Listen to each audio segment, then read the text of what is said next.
तपाईलाई प्रहरीले पक्राउ गरेमा के गर्नुहुन्छ? आउनुहोस् आजको यस छोटो भिडियोमा प्रहरीले पक्राउ गरेमा के गर्ने त्यसको कानुनी स्टेप्सहरुको कुरा गरौँ। तपाईलाई आफूले कुनै पनि अपराध गरेको छु जस्तो लाग्दैन, तर तपाईलाई प्रहरीले पक्राउ गर्दछ भने तपाई प्रहरीसँग चुपचाप जानु पर्दछ। तपाई प्रहरीबाट डराउनु हुँदैन। पक्राउ गरेपछि तपाईलाई अनुसन्धान अधिकारीले हिरासतमा राख्ने आदेश दिन्छ। तपाई हिरासतमा भए पनि तपाईले आफ्नो आफन्त र वकिललाई भेट्न पाउनुहुन्छ, जुन तपाईको संवैधानिक र कानुनी अधिकार हो। तपाईले आफ्नो आफन्तलाई वकिल मार्फत सम्बन्धित जिल्ला अदालतमा रिट निवेदन दिन लगाउनु पर्दछ। रिट निवेदन दिएको केही दिनमा तपाईलाई अदालतमा हाजिर गराइन्छ। त्यसपछि तपाई र तपाईको वकिलले आफ्नो विचार अदालत समक्ष राख्न पाउनुहुन्छ। यदि तपाईलाई गैरकानुनी रूपमा पक्राउ गरिएको रहेछ भने तपाईलाई न्यायाधीशले छाड्ने आदेश दिन्छन्। जस्तै उदाहरणको लागि केही दिन अघि दुर्गा प्रसाईको पक्राउलाई हेर्न सकिन्छ।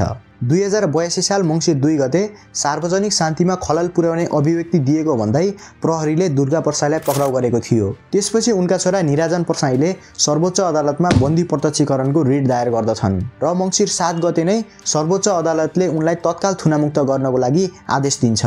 एउटा कुरा के ध्यान दिनु होला भने यो जुन बन्दी प्रत्यक्षीकरणको रिट निवेदन छ यो सर्वोच्च, उच्च र जिल्ला गरी तीनै तहका अदालतमा दायर गर्न मिल्दछ। आजलाई यति नै। यस्तै कानुनी भिडियो हेर्नको लागि हामीलाई फलो र सब्स्क्राइब गर्न नबिर्सिनु होला। धन्यवाद।